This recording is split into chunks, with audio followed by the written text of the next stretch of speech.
أعوذ بالله السميع العليم من الشيطان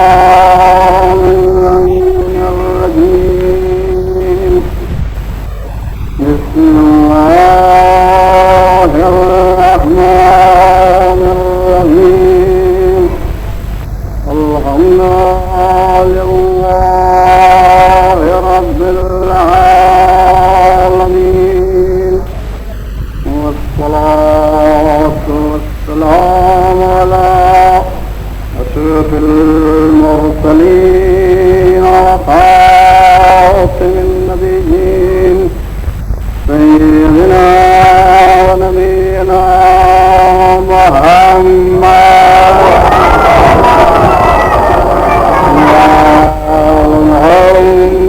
الطيبين الطاهرين المؤمنين المعصومين من يومنا هذا إلى يوم الدين أما بعد فقد قال الله سبحانه تبارك وتعالى في كتابه المبين وأصدق الصادقين لقد أرسلنا رسلنا بالبينات وأنزلنا معهم الكتاب والميزان ليقوم الناس بالقسط وأنزلنا الحديد فيه بأس شديد ومنافع للناس صلوات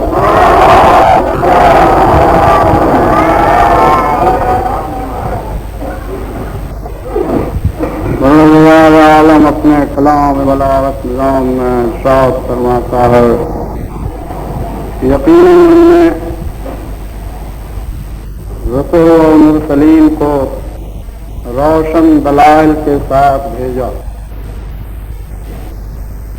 اور تنہا ان کو نہیں بلکہ وانزلنا معهم الکتاب والمیزان ان کے ساتھ ہی ساتھ ہم نے کتاب بھی نازل کی اور میزان بھی نازل کی. یہ تمام اس لیے تھا کہ لیقوم الناس بالقسط تاکہ لوگ عدل و انصاف پر قائم رہیں. وانزلنا الحدید فیہ بأس شدید اور ہم نے حدید کو بھی نازل کیا کہ جس میں بڑی سخت معرکہ آئی ہے مگر اسی کے ساتھ ساتھ منافع للناس لوگوں کے بہت سے فوائد ہیں کہ جو اس میں مضمر ہے. یہ ترجمہ تھا جو جناب والا نے ملاحظہ فرمایا لیکن یہ بھی غور فرمائیے کہ اللہ تو اتنا اہتمام فرمائے اور بندہ کیا کرے یہ بھی سوچنے کی چیز. اللہ نے تو رسول بھی بھیجے اور ایک نہیں بہت سے رسول. اللہ نے دلائل بھی ان کے ساتھ کیے ایک نہیں بہت سے دلائل. اللہ نے مزید اہتمام کے لیے کتاب بھی نازل کی میزان بھی نازل کیا. اللہ نے اس کی حفاظت کے لیے حدید بھی اتارا. سب کچھ اللہ نے کیا. آپ فرمائیں انسانوں نے کیا کیا؟ صلوات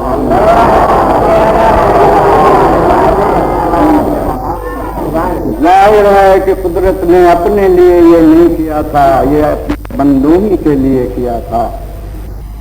اس لیے کہ یہ انسان ہی موجودات میں ایسا موجود ہے کہ جس کو اللہ کے عالم اس مرتبہ کمال پر لے جانا چاہتا ہے جس کے لیے خلق.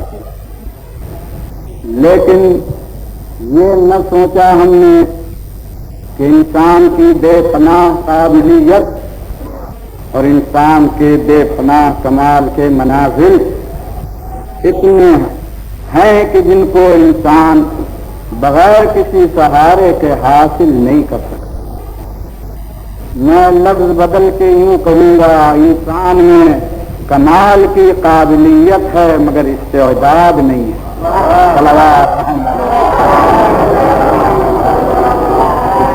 کمال کی قابلیت ہے مگر استعداد نہیں ہے. تو اس سے مطلب یہ ہوگا کہ استعداد اور چیز ہے، قابلیت اور چیز ہے۔ اردو کے حلقے میں دونوں لفظیں ایک ساتھ بول دی جاتی ہیں، لیکن علمی کاشانوں میں دونوں میں زمین آسمان کا فرق۔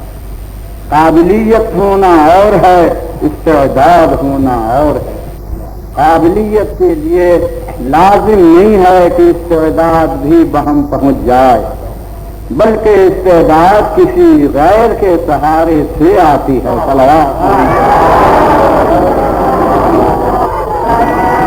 میں فرض کرتا ہوں کہ لوہے میں قابلیت ہے کہ تلوار بن جائے، کوئی شبہ نہیں، لیکن اگر لوہا اپنی حالت پر چھوڑ دیا جائے تو کبھی تلوار نہ بنے گا جب تک کوئی آہنگر ڈھال نہ دے، ورنہ لوہے میں قابلیت تو ہے لیکن استعداد نہیں ہے کہ وہ تلوار کہا جائے۔ استعداد جب ہوگی جب کوئی اور بھی اس کے ساتھ ملایا جائے۔ اب آپ غور کرنے یوں ہی انسانی نوع قابلیت تو کمال کی رکھتی ہے، لیکن جب تک کوئی اس کے ساتھ من جانب اللہ ملا نہ دیا جائے کمالات اسے مل نہیں سکتے۔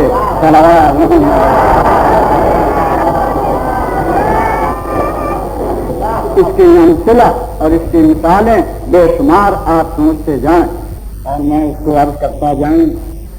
آپ غور کریں، لکڑی میں قابلیت ہے کہ وہ اژدہا بن جائے،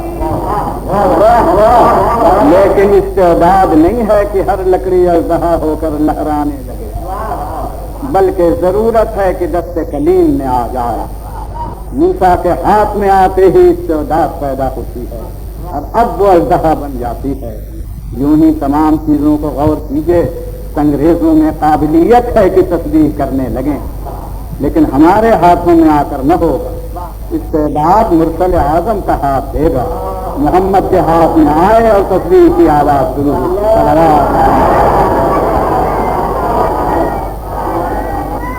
یوں ہی آپ غور کرتے جائیں، اشیاء عالم میں قابلیتوں کے جوہر مبدع فیاض نے ودیت کر دیے، لیکن ان کی فعلیت کے لیے رہبر معین کی، اور اگر وہ رہبر ان سے الگ کر دیے جائیں تو قابلیت مچل کے رہ جائے۔ میں نے مانا کہ انسانوں میں عالم بننے کی قابلیت ہے، لیکن اگر انسان تنہا چھوڑ دیا جائے تو سن بڑھ جائے گا، علم نہ آئے۔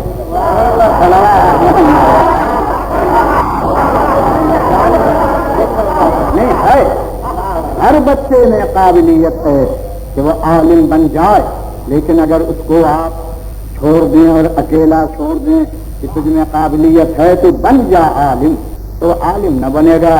کب عالم بنے گا؟ جب استعداد علمی پیدا ہو۔ استعداد کب ہوگی؟ جب معلم اس کے ساتھ ہو۔ اگر معلم نہ ہو تو پھر کبھی قابلیت عالم نہیں بنا سکتی۔ اسی طرح سوچتے جائیے، ہر جسم میں قابلیت ہے کہ وہ عرش پر جا سکے، لیکن ہر جسم میں استعداد نہیں ہے۔ استعداد کب ہوگی؟ کہ جب الہی ارادہ شریک ہو جائے۔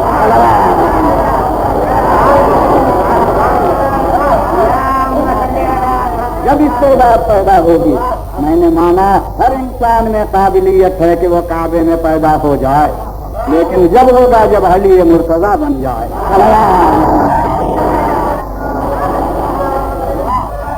اب معلوم ہوا کہ قابلیت ہونا اور ہے اور استعداد ہونا اور ہے۔ آپ دیکھیں، خاک میں قابلیت ہے کہ انسان ہو جائے، پانی میں قابلیت ہے کہ انسان بن جائے، ہواؤں میں قابلیت ہے کہ انسان ہو جائیں، آگ میں قابلیت ہے کہ انسان ہو جائیں، لیکن اگر یہ چاروں الگ رکھے جائیں تو زندگی بھر قیامت ہو جائے کبھی انسان نہ ہوں گا۔ استعداد کب ہوگی؟ جب یہ چاروں ملا دیے جائیں، اور جب یہ چاروں مل کے ایک حالت پیدا ہو جائے تب صورت انسانی طاری ہوگی، تب جا کے وہ اس قابل ہے کہ انسان بن سکیں۔ تو حضور جب تک چاروں میں اختلاف رہے گا انسانیت نہیں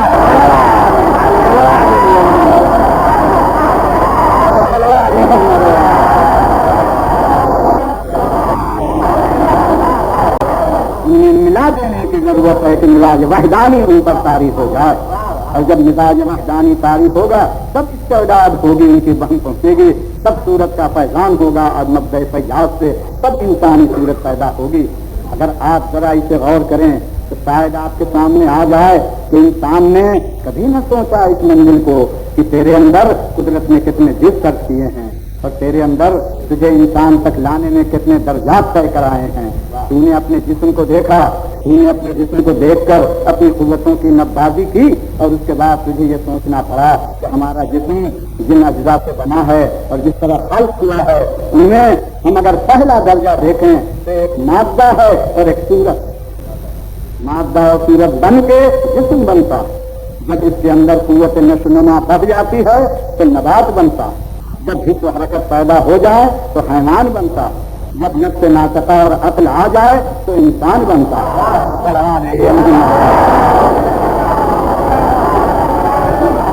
تب انسان بنتا ہے. اور جب آپ نے یہ اندازہ فرما دیا تو ذرا گن تو لیجیے اپنے اجزاء ترکیبی تخلیق کو کہ 2 جزوں سے بنا تھا تو پتھر تھا, ہل سے بنا تو شجر تھا, 4 سے بنا تو حیوان تھا, 5 جزوں سے بنا تو انسان. 5 جزوں سے انسان بنا ہے. ایک مادہ, ایک صورت, ایک قوت نامیہ, ایک قوت حس و حرکت حیوانیہ, ایک قوت عقل. یہ 5 عطیے قدرت کے ہیں. حضور ہمارے خلق کرنے ہی میں جب 5 کی ضرورت ہے تو کیا ترقی کرنے میں یہ 5 الگ ہو جائیں گے؟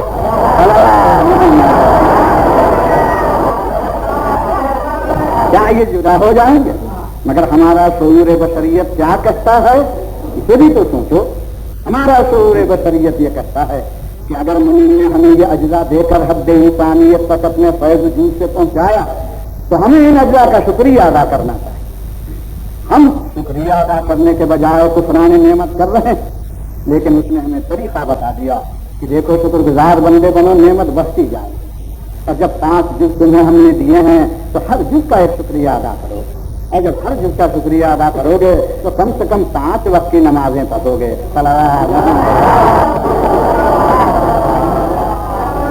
اب ذرا ان 5 وقت کی نمازوں کا فلسفہ تو سوچیے. دیکھنے میں تو یہ ہے کہ اسلام نے 5 وقت نمازیں کر دی, لیکن نعمتیں آپ نے جب 5 درجے کی حاصل کی ہیں تو ہر نعمت ایک شکریہ چاہتی ہے. لہذا ہمارا فرض ہے کہ ہم 5 وقت نمازیں قائم کر کے کم سے کم اپنی تکلیف کے شکریہ کو پیش کریں. اب جو لوگ نمازیں نہیں پڑھتے حقیقتاً وہ شکریہ باری سے غافل رکھتے ہیں اور انہیں چاہیے کہ کم سے کم 5 وقت نماز تو پڑھ لیں. اچھا جب نہیں پڑھتے تو ذرا مرحمت کردگار کو دیکھو کہ وہ یہ دیکھتا ہے کہ یہ دنیا کی کثرت میں غافل ہوں گے, خود نہ نماز پڑھیں گے. لاؤ میں ان کو بلاؤں نماز کے لیے.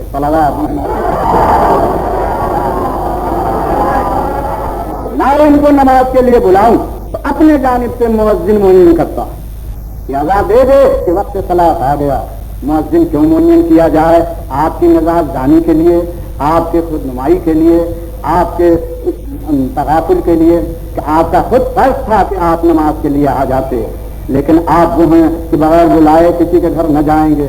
تو قدرت نے کہا اچھا بھائی اذان دے دے, اب تو بلائے جاتے ہو, بلانے پر جو نہ آئے فرمائیے اس کا کیا علاج ہے؟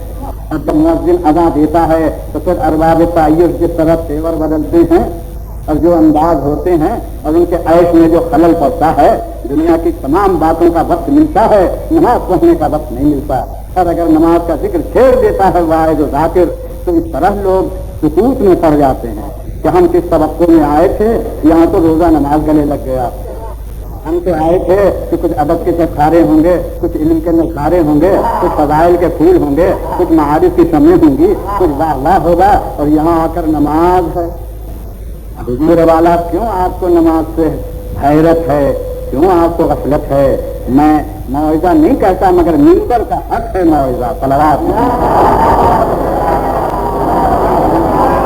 اور اس کے بعد میں پڑھوں گا, اس لیے میں ابتدا میں یاد کر رہا ہوں کہ منبر کا حق ہے کہ ایسے اجتماعات میں کم سے کم حکام شریعہ کی تبلیغ کر دے اور اس کی طرف متوجہ کر دے.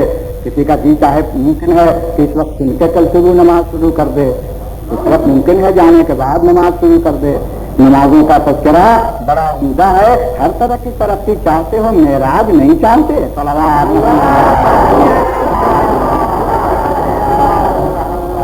میں تو بار بار کہہ چکا ہوں مگر پھر کہتا ہوں کہ اس نے مؤذن سے تمہیں بلایا ہے, آؤ کام صلاۃ.